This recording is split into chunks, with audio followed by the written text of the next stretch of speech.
Yo, welcome back. Welcome back. So, man, the Women's Elite Rugby Legacy Cup happened this past weekend. It was the finals, which is now, if you guys don't realize, the Legacy Cup is now considered the championship game for the Women's Premier League. That is the club rugby D1 league here in the U.S. In Brazil, here in the U.S. But it has now been kind of garnered into the Women's Elite Rugby, which is the professional rugby league that is for women that is starting in the US in 2025.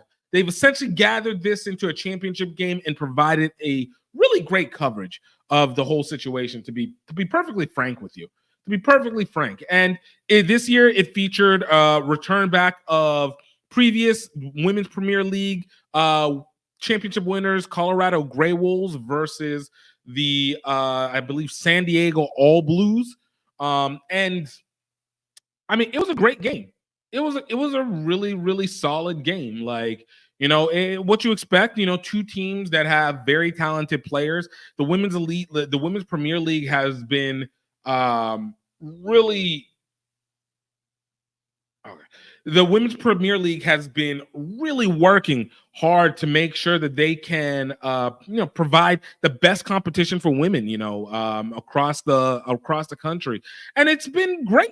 It's been great. The unfortunate part is because it's pay for play, because it is a club championship. It's never going to have the full gravitas that it is. But I think this is a part of the reason why the Women's Elite Rugby was able to go ahead and take advantage of this moment to be able to see how they can rise multiple boats under this ocean that they're trying to create.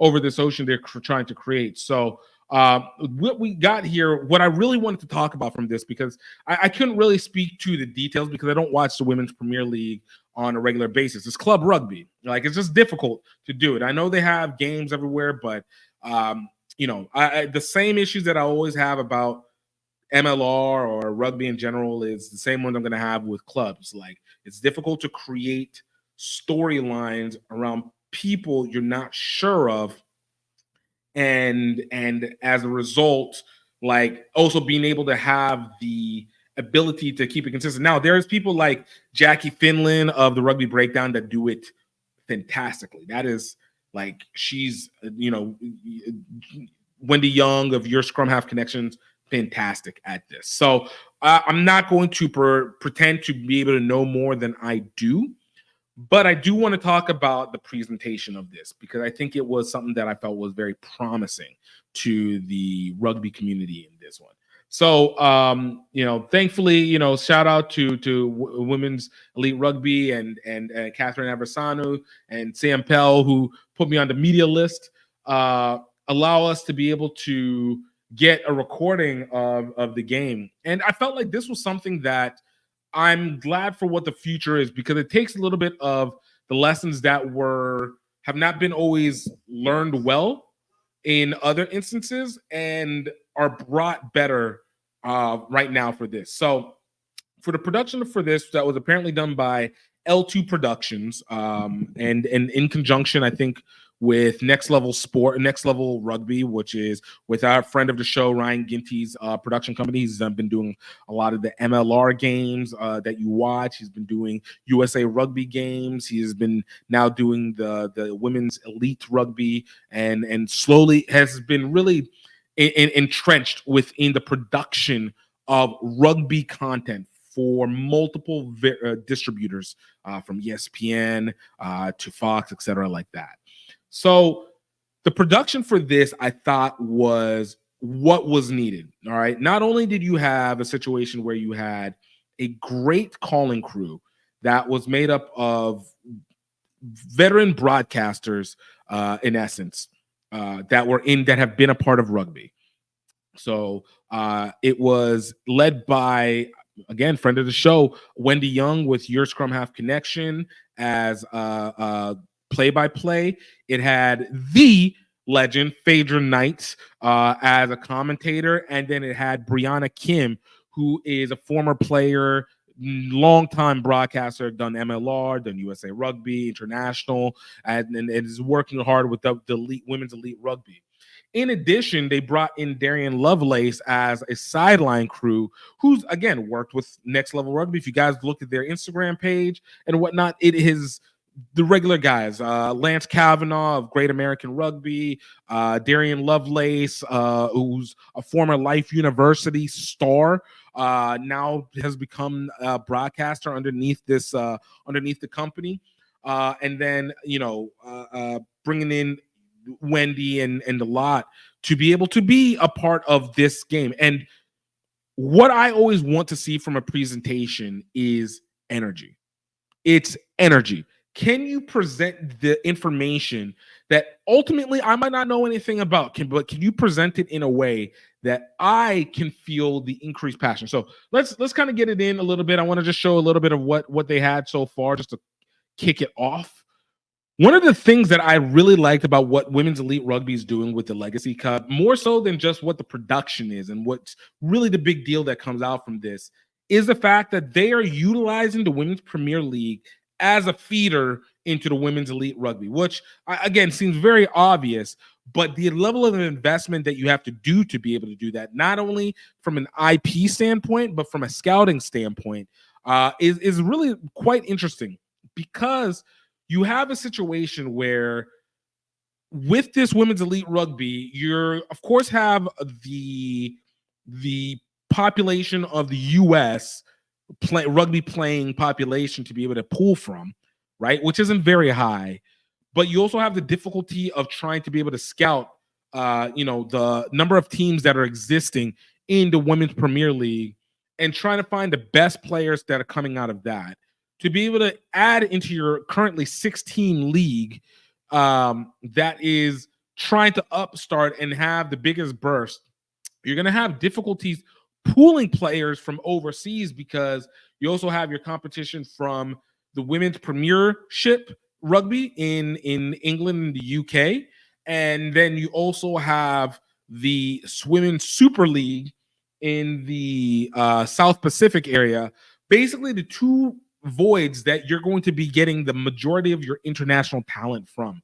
Of course, not to say that they probably still can get it from like African countries such as Kenya, Uganda, South Africa, and that they couldn't still pull from Asia, where you get like Japan and Korea, China, possibly. But the crux of your playing population is going to come from the US. So you need to have a way to not impact negatively the D1 performances that you need to be able to feed into your league, which I feel like MLR disrupted the impact of D1. Like I feel like it doesn't have the same feel like it did prior to.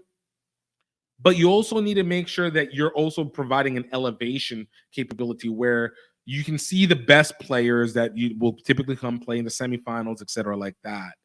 And basically have a way for your promotion to be able to pay for itself and be able to develop the stories. And of course, let's not talk about the video IP that they're getting, that they can now create these packages for the players for whenever they bring them onto the team, and now you have a flow. So I love the fact that they're doing this. This adds so much depth into it, and we're gonna have to bring on one of them, maybe Catherine again, going from HBCU to professional, to be able to talk about what they got going on with this. But needless to say, much congrats to them on this.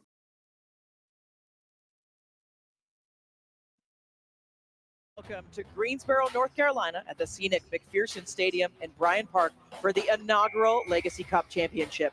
Known as Tournament Town, Greensboro is ready for a thrilling rematch of last year's final. The four-time and reigning champions, Colorado Grey Wolves, will take on the three-time title holders, All Blues. Both teams have traveled across. Lynn, who was a menace on the weekend at that scrum half position, sliding around the defense for a try for the All Blues. We'll take. It's wonderful to get that insight from the captains, and really, they're going to play very different types of rugby, and I'm excited to see what happens. Yeah, and it's a clash that they're. So, okay. So this is where I want to get at. Take me through a little bit of the season and how we got Great here. professional Look, I think look. It's been the longest season that the WPL has had to date, Wendy, and it's been long for both of these teams.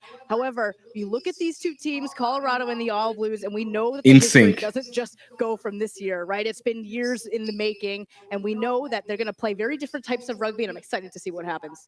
Yeah, and it's a clash of two different styles, right? You got one team that plays with a bit of chaos and another team that plays with a ton of structure and technique under the reign of Jamie Burke. But the semifinals showed that, obviously, you know, last week with Colorado just really pressuring New York defensively, turning the ball over and just stifling them. It's been just a wonderful run up to all of this. And so we are going to have a whole show for you. We're going to take a look at key players and lots of the action. We're going to go down to the sideline to Darian Lovelace, who's on the sideline for us as well. And she spoke with the captains. Down here pitch side with me is Colorado Grey Wolf captain Rachel Erickey. All right. So before we continue getting on, so it's like this. All right. So a lot of people be like, oh, okay, yeah, it was a big deal. They're just talking and you're doing what you see from any other broadcast. And I think that's a big deal. All right. Because not only are you creating the story, because you have to create the stories from this, right? You need to be able to set up the template. And this is not something that's always consistently done. You got to set up what this all means. You've got to set up why this is significant. You've got to set up who do we have to care about. We got to set it up because you do not have this typically happen. You don't have an audience for it. There's no assumptive audience that goes with it. And as well, you also have a smooth transition going from each commentator, each analyst to make sure that they are in sync with each other, right? Even down to coming down to Darian talking with the captains. Now, the part that I actually really enjoyed the most was actually during the halftime, which was really a great whole thing. It was a great production, and this was the part that got me the most interested with it. Let's get it over here. Okay, so smooth transition. All right, let's go into it. Grey Wolves. We're going to go down to the sideline with Darian Lovelace. Down here right now with Jamie Burke, head coach for the Colorado Grey Wolves. And now you're up, but not by a lot. It's been a hard-fought first half. What's it going to take to get you through the second? I think really taking advantage of the depth of our bench so that we can keep the pace high. When we're able to play our game plan, we're able to put points on the board. We know how dangerous Berkeley can be, so we just got to keep playing to our strengths and playing at the pace we want. And don't forget, Jamie Burke right now is also supposed to be now the director of rugby for Women's Elite Rugby as well, too. So this is a great double promotion that you guys have happening here. Play at. I know with the All Blues, does anything change about your game plan, or do you just stick to what you've been talking about leading up to this matchup? We definitely address a few of the things that we know are their traits and characteristics and worked on that in prep for the match. And we've really, I think, shown it out here. So now we just got to keep it up for another 40 minutes. You and I both know that Jamie's got something plotting in the back. Jamie, good luck to you in the second half. Thank you. Thank you much. Back up top to you, Wendy. Thanks, Darren. And we can see Jamie wearing that championship shirt from last year. We talked a bit about it with the semifinals that Jamie will get great Wolf shirts from her wife, Monica, and then if they lose, she never wears it again. She burns it essentially. But what do we think there from what we heard from Jamie Burke and the chat there from her? She's right on, right? Like they got depth. They played this entire season just moving people in and out of the rotation so that for this moment, right? So that they could play from, one to the bench, right? And so what it gives them is it gives them that extra fuel power, right? And the consistency across the board is really what they're looking to do. Just continue to build throughout the 80 minutes. And we're going to go down to the sideline again. We're going to be with Darian and Lauren Rhodes. I've got Lauren Rode down here. You're the assistant coach for the All. Okay, so it's basically this. There's one thing that's consistently happens, especially in rugby, that I find, and again, this is mine. You guys let me know what you guys feel. But I found that whenever there isn't advertising in the middle, there's nothing happening. It's either wide shot of the field, wide shot of the crowd, but really it's just wasted space. So to have this where you already know that they don't have the sponsorships, they don't have the advertising for it right now. Like they're building this. This is a product that they're building right now, but they're utilizing this space to be able to keep you informed and keep you having a reason to stay paying attention, keep you having a reason to keep going. And that is tough to do, especially for the commentators, because you're basically going through almost 3 hours straight of this conversation. But I think it's really important to see that whenever you're building something from the ground up, and we're going to talk about this with World Rugby later, that you want to make sure that you have a